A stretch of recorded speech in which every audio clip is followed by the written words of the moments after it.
You actually came out it would technically would be considered your sophomore album under the Loved Ones brand. So how's this record different from the first one?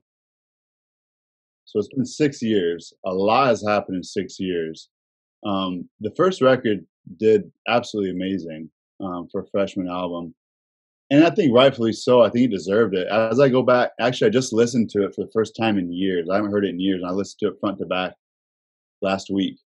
And so I got to listen to it with totally new ears. I had forgot so much of how I produced that, how I wrote that, all Yeah. those things. So going back and listening to it, like I was really highly impressed with it. But also I hear a lot of things I would change, and do better. So within 6 years, man, I've become such a better producer, such a better writer, a better mixer. I'm just better artist. I'm way better at videos than I was back then. Like everything is just better. Um, because I've been working so hard, through my solo brand, the Benjah brand, which is, more of an urban brand. But so how is it different? I feel the production is better. I feel the writing is better. Um, Mixing, the videos are incredible. Um, yeah, I think it's a step up, but content wise, it's also very different because a lot. I spent a lot of time in Hawaii when I was making this, and it's a special vibe there.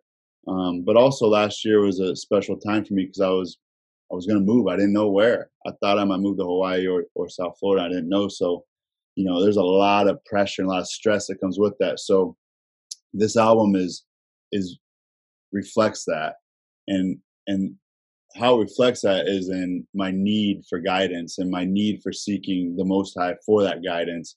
And so you hear that in a lot of songs. You know what I'm saying? Yeah. So I think this album is special because of what I was going through within the last year that I wrote it is very reflected. And you mentioned about like you being a producer and producing your music, but and something I saw that's interesting is that you have the media company Jahmen Media. So Yeah. how'd you get involved with the background side of music? Because you're pretty heavily involved with a lot of the visuals and just, I mean, you mentioned just producing and making your own music. Yeah. Um, the way I got behind the scenes with music is that's how I started. As an engineer, became a producer, became a writer, became an artist. That was my evolution in music. Now in video, I was in the very beginning, I wasn't shooting or involved at all because I didn't know anything. But this is just like the first album, or first two albums. Then after I shot a couple of videos and I was talking to some people, they're like, "Why are you hiring a director and a producer when you're producing the whole film and you're directing it?" Oh I yeah. said, "I am." I didn't even know I was, but Yeah. I was directing and producing the whole music video, and I'm paying them for their service. So they loved me at the time because I was doing all the work. All they were doing is being the DP, the cameraman. Yeah. So um, when I learned that I stopped hiring, I said, "I'm not going to hire you as a director and DP if you're only going to be DP. So I'm cutting your rate in half. I'm going to hire you as a DP." So I Mhm. started hiring all my guys as DPs, and I just kept doing what I was doing, producing and directing the films. And I've just gotten better over the years. Um, and now that so I've been directing and producing almost most of my career. Within the last 2 years, I've picked up more. I picked up shooting and I picked up editing. Not really because I wanted to, but out of kind of necessity to get my vision out. And because when I travel, I gotta travel light. I can't afford to bring a cameraman everywhere I go and house them and feed them and Oh pay yeah. them. So, but I can afford to buy a camera and I can learn. So Oh I yeah. did. And like basically the last 2 years I've shot all my videos, and just this recent one is the first one I edited. Um, Frontline, the surfing one here in South Beach. Um, I basically that happened as a fluke, where I was editing a vlog. So I've been editing like vlogs for years, Yeah. documentary type stuff. Where to me it don't take a lot of skill, but music videos takes insane skill to edit. Yeah. But I didn't realize I've been getting good over the years. You know what I'm Yeah. saying? So I started editing this surfing vlog. I'm like, man, this is and the first song I put to was Frontline. I'm like, man, this is this footage and this song, like it's working. It's really working. Like Oh I yeah. started chopping it up, chopping it up, chopping it up. I was like, bro, all I gotta do is go record a couple performance shots, throw them in there, and we have a music video because it's already so fire. Yeah. So I did it. You know what I'm saying? And so every time I learn another skill, it's cutting my costs in half to finish it. And that means it's more money that I can put into marketing, which is dope because that gets to hopefully expand my fan base and grow, you know? So that's kind of how that happened, man. It happened because I wasn't what I envisioned. I'm Oh, yeah. so hands on and I have such a vision that I've had problems with every editor, and I know they've had problems with me because uh, I want it a certain way, and it's so Yeah. hard to try to communicate via words or via text or Oh, yeah. emails. You played a big part in the visuals on a documentary that you made called Repurposed. So Mhm. what's that about? Yeah, I mean that was the whole purpose of that. I started filming my moving process, so that wasn't my initial plan. But then once we started editing that, I was like, hold on, we need a little backstory. Like, how did you even get to Miami? Why are you even here? Yeah. So that's how we got the part one. Kind of shows the backstory of what I did and what I've been doing. You know what I'm saying? How I got to here. And part two is supposed to be once I moved here and started demoing, demolishing it. But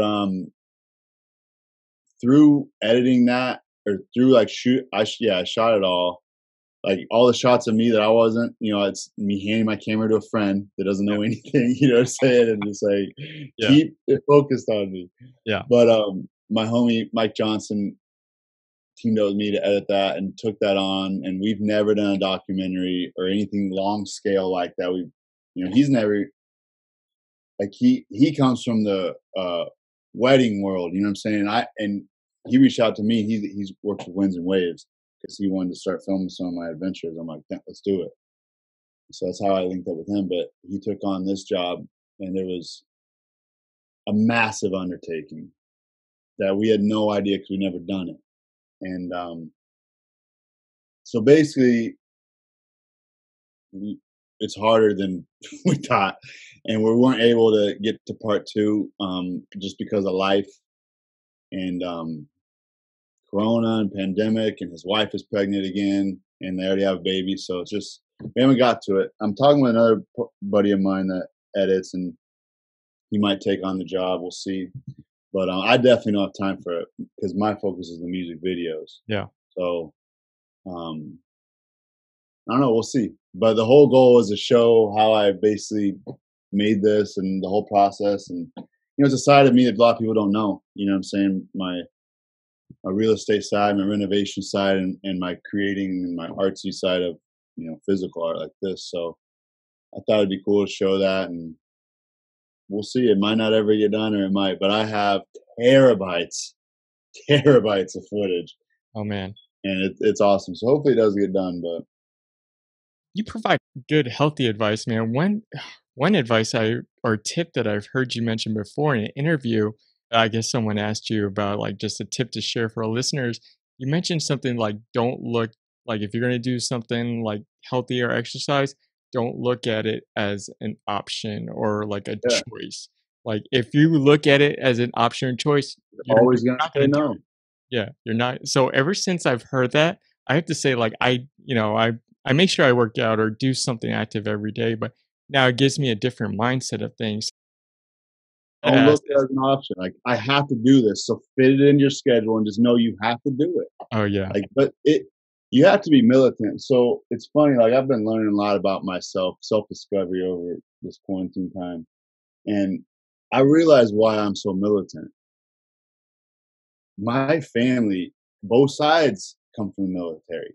So obviously, my grandfathers, which were both in World War II, like they're gonna run their family like how kind of they were ran. Like yeah, this is how we're doing it. We're not having options. This is what we're doing. And I look back, I'm like, yep, that's the way I was raised. Like it's no options. Like this is what we're doing. But yeah, that discipline, although it can be like almost seem dictatorship, it instilled that in me. Instilled that this is good for you. Make yourself do it, even though you don't want to. Your mind is always going to say, we'll do it tomorrow, but you yeah. never will. If No, you give yourself an option, you never will. oh yeah. So, no options, guys. That needs to be like some book or Oh, some yeah. workout I Yeah. make. Or prophesy that down the road I'm gonna have no option Oh, workouts. yeah. But honestly, nowadays, like, and you don't even gotta go to the gym. I actually recommend not to go to the gym. I love outdoor workouts. Like, so you're killing two birds with one stone. And you're getting to connect with nature, connect with God, get to see nature, not be distracted in some stinky germ gym.